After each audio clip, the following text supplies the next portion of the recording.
حاضرین مسجد السلام علیکم ورحمۃ اللہ وبرکاتہ۔ الحمدللہ رب العالمین والعاقبۃ للمتقین والصلاة والسلام علی سید المرسلین وعلی آلہ وصحابہ اجمعین، اما بعد فاعوذ باللہ من الشیطان الرجیم، بسم اللہ الرحمن الرحیم۔ یا ایہا الذین آمنوا کتب علیکم الصیام کما کتب علی الذین من قبلکم لعلکم تتقون۔ صدق اللہ مولانا العظیم وبلغنا رسولہ النبی الامین المکین الکریم، ونحن علی ذلک لمن الشاہدین والشاکرین والحمد للہ رب العالمین۔ محترم سامعین، آئیے کچھ عرض و معروض سے قبل آقائے نامدار مدینے کے تاجدار جناب روح فدا محمد عربی صلی اللہ تعالی علیہ وسلم کی بارگاہ بقدس پناہ میں درود و سلام کی ڈالی نشاور کریں اور پڑھیں بآواز بلند، اللہم صلی علی سیدنا شفیعنا حبیبنا کریمنا مولانا محمد وبارک وسلم صلاۃ و سلام علیک یا رسول اللہ۔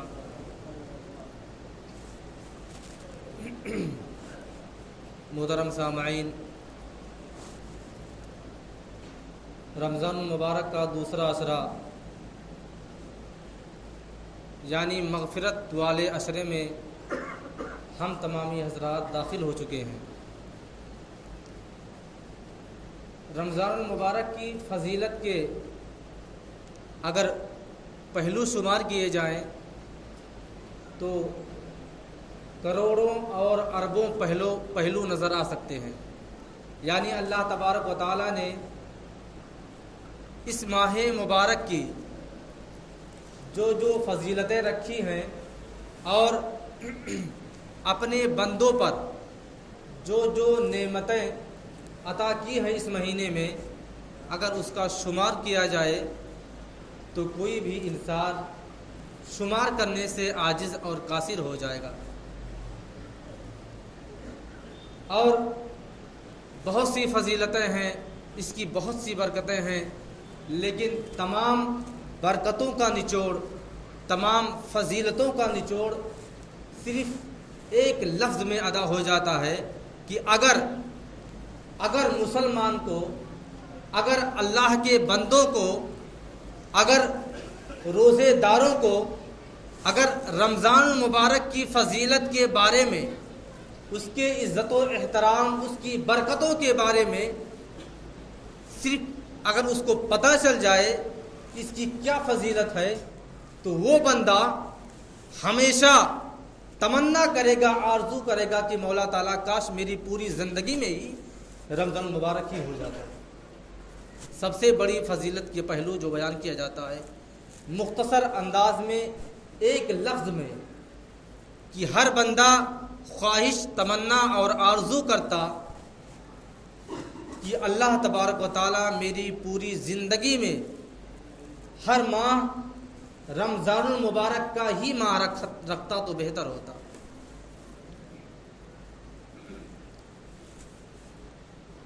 رمضان المبارک میں ایک پہلو جو بڑا نازک اور بڑا ہی جامع اور اپنی روزے داروں کے پورے دن کا نچوڑ سحری سے لے کر کے غروب آفتاب سے کچھ دیر پہلے تک کا پورے دن کا نچوڑ، چاہے وہ گرمی کی شدت ہو یا ٹھنڈی کی ٹھنڈک ہو، اس سے نہیں مطلب ہے کہ جب بندہ افطاری کرنے کے وقت، افطاری کے لیے جب اپنے دسترخوان کو سجا کر بیٹھتا ہے، ویسے تو مسلمان سمجھتا ہے کہ میری دعا اللہ تبارک و تعالی جمعہ کے دن زیادہ قبول فرماتا ہے۔ کچھ لوگ سمجھتے ہیں کہ اللہ تبارک و تعالی تہجد کے بعد سب سے زیادہ دعا قبول فرماتا ہے۔ کچھ لوگوں کا اندازہ ہے کہ اگر میں نے اپنے ماں باپ کی خدمت کی ہے اور خدمت کرنے کے فوراً بعد اگر اپنے ہاتھ کو اللہ کی بارگاہ میں دراز کرتا ہوں کچھ مانگنے کے لیے تو وہ بھی قبول ہو جاتا ہے۔ کچھ لوگ یہ سوچتے ہیں کہ اللہ تبارک و تعالی اگر میں اپنے تمام گناہوں سے توبہ کر کے ہمیشہ ہر چیز کو طاق میں رکھ کے اللہ تبارک و تعالیٰ کی عبادت میں دل و جان سے لگ جاتا ہوں، اس وقت اللہ تبارک و تعالیٰ میری دعا کو قبول فرماتا ہے۔ کچھ بندے سوچتے ہیں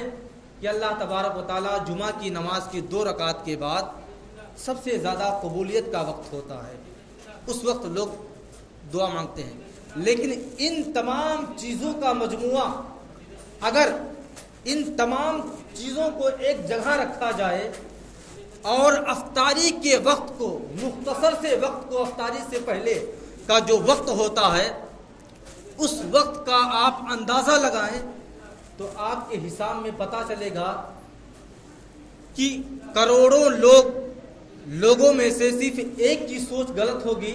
باقی کروڑوں لوگوں کی سوچ یہ ہوتی ہے کہ اللہ تبارک و تعالیٰ سب سے زیادہ جو دعا قبول فرماتا ہے، افطاری سے جو چند لمحے پہلے جو بندہ افطاری کے وقت کا انتظار کرتا ہے، اس وقت اللہ تبارک و تعالیٰ سب سے زیادہ دعا قبول فرماتا ہے۔ اب اس کی بھی وجہ سن لیجیے، اس کی وجہ یہ بھی ہے کہ وہ بندہ پورے دن اللہ تبارک و تعالیٰ کے ایک حکم پر، صرف اور صرف ایک حکم پر سحری سے لے کر کے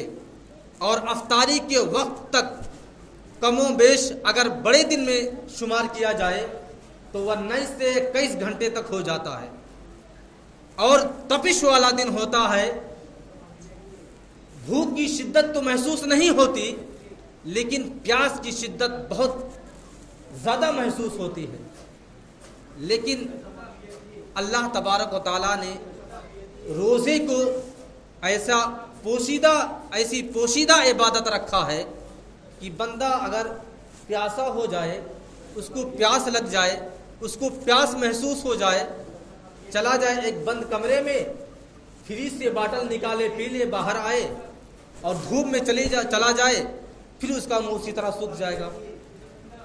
لوگ اندازہ نہیں کر پائیں گے کہ یہ شخص روزے دار ہے یا غیر روزے دار۔ صرف یا تو وہ بندہ بتا سکتا ہے جو روزے دار ہے، اور یا تو رب پروردگار بتا سکتا ہے کہ یہ روزہ دار ہے کہ نہیں۔ 2 کے علاوہ کوئی تیسرا نہیں بتا سکتا ہے کہ یہ شخص روزے دار ہے یا غیر روزے دار ہے۔ یا تو رب جانتا ہے یا تو روزہ رکھنے والا بندہ جانتا ہے، تیسرا کوئی شخص نہیں جانتا۔ لیکن میں نے جس آیت مقدسہ کی تلاوت کا شرف حاصل کیا، اس کا جو آخری جز ہے لعلکم تتقون، تاکہ میں اے بندے تو تقوی کی منزل تک پہنچ جائے۔ اب روزے داروں کا ایک چیز کا احساس نہیں ہوتا کہ ہر روزے دار جو عقیدت سے اور خوف خدا کی وجہ سے روزہ رکھتا ہے۔ اچھا، ایک بات اور ہے کہ کچھ چیزیں ہوتی ہیں جو انسان دکھاوے میں کرتا ہے۔ مثلا اللہ کے کچھ ایسے بھی بندے ہیں جو نماز پڑھتے ہیں لیکن دکھاوے کی نماز پڑھتے ہیں۔ جائیں گے نماز پڑھنے، تہجد پڑھنے جائیں گے تو صبح اگر ہوٹل پہ جائیں گے تو وہ اپنا پورا تذکرہ کریں گے، ارے آج میں اٹھا، دیر ہو گئی، تہجد میں خالی 10 منٹ بچا تھا پڑھنے کے لیے، لیکن پڑھ لیا تہجد میں نے۔ مطلب کسی نہ کسی طریقے سے توڑ مروڑ کر کے اپنی اس عبادت کا اظہار لوگوں کے درمیان کر دیتے ہیں۔ جبکہ ایسا کرنے سے ایسا نہیں کہ عبادت قبول نہیں ہوتی، ہو جاتی ہے، نماز بھی قبول ہو جاتی ہے، لیکن ریاکاری میں شمار ہو جاتا ہے، اور ریاکاری کا جب اس میں شمار ہو جائے گا تو آپ کی نیکیوں میں اضافہ کے بجائے کمی آ جائے گی۔ لیکن روزہ ایک ایسی عبادت ہے کہ اگر بندہ دکھاوے کے لیے تو کر ہی نہیں سکتا ہے، کیونکہ اس میں کئی چیزیں انسان کو برداشت کرنی ہوتی ہیں۔ سب سے بڑی چیز جو برداشت کرنا پڑتا ہے انسان کو روزے کی حالت میں، کہ اپنی جائز چیزوں کو بھی وہ بندہ استعمال نہیں کر سکتا ہے۔ جائز چیز ہے، آپ کے لیے حلال ہے، کھا سکتے ہیں، آپ کے لیے مکروہ بھی نہیں ہے، آپ کو اللہ تبارک و تعالیٰ نے اس چیز کو کھانے کے لیے منع بھی نہیں کیا ہے، لیکن پھر بھی بندہ روزے کی حالت میں اس جائز چیز کو بھی استعمال نہیں کرتا ہے۔ اب آپ اس میں دکھاوا نہیں کر پائیں گے۔ ہر بندہ جو روزے دار ہوتا ہے یقیناً عقیدت اور اس کے اندر خشوع خضوع 100% پایا جاتا ہے۔ اب وہ کیسے پایا جاتا ہے؟ وہ اس وجہ سے پایا جاتا ہے کہ اور عبادتوں میں تو ہم دکھاوا کر لیتے ہیں، لیکن روزہ ایک ایسی عبادت ہے کہ اللہ تبارک و تعالیٰ کے خوف ہی سے ہم جو پورے دن بھوک اور پیاس کو برداشت کیے ہوئے ہیں صرف اور صرف خوف خدا سے، اور رب کا پسندیدہ بھی یہی ہے، رب چاہتا بھی یہی ہے کہ میرا بندہ میرے ڈر کی وجہ سے کوئی غلط کام نہ کرے، میرا بندہ خشیت کی وجہ سے، میرا بندہ صرف اور صرف اتقاء اور پرہیزگاری کی وجہ سے کوئی غلط کام نہ کرے۔ اور یقیناً کوئی بھی انسان روزے کی حالت میں اگر چاہے بند کمرے میں چلا جائے، کھانا کھا لے، پھل فروٹ کھا لے، باہر آ جائے، آپ اس کا اندازہ نہیں لگا سکتے۔ باہر آئے دتون لے لے اور دانت میں رگڑنا شروع کر دے، آپ جان پائیں گے کہ کھا کے آیا ہے یا پانی پی کے آیا ہے؟ نہیں، صرف اللہ تبارک و تعالیٰ ہی جانتا ہے۔ اب اس سے پتہ چلتا ہے کہ ہر بندہ، ہر انسان جو روزے دار ہوتا ہے وہ صرف اور صرف اللہ تبارک و تعالیٰ کی خوف کی وجہ سے روزے کی حالت میں ہے، اور اسی وجہ سے اللہ تبارک و تعالیٰ خاص کر کے افطاری کے وقت اپنے تمام فرشتوں کو اکٹھا کر کے اور دنیا کی طرف اپنے فرشتوں کو رجوع کرواتا ہے اور کہتا ہے دیکھو میرے بندے بیٹھے ہیں، چند لمحے باقی ہیں افطاری کے وقت میں، لیکن اس کے انتظار میں بھی میرے خوف کی وجہ سے بیٹھے ہیں، اور اپنے حلق سے ایک بھی کھجور کا لقمہ، ایک بھی کھجور کا ٹکڑا نہیں اتار سکتے، پانی کا ایک قطرہ میرے خوف کی وجہ سے نہیں اتارتے۔ فرشتوں گواہ ہے نا، یہ بندہ جو میری خوف کی وجہ سے افطاری کے تمام سجے ہوئے نعمتوں کو نہیں کھا رہا ہے، اے فرشتوں گواہ ہے نا، میں نے اپنے اس بندے کی بخشش اس وقت کر دی ہے جبکہ اس کے حلق سے پانی کا پہلا قطرہ نہیں اترے گا، اس سے پہلے میں نے اس کی مغفرت کر دی ہے۔ اللہ تبارک و تعالیٰ اتنی بڑی نعمتیں نوازتا ہے اپنے بندوں کو روزے کی حالت میں۔ میں نے بیان کیا کہ اللہ تبارک و تعالیٰ نے روزے کی جو فضیلت کے تعلق سے ہیں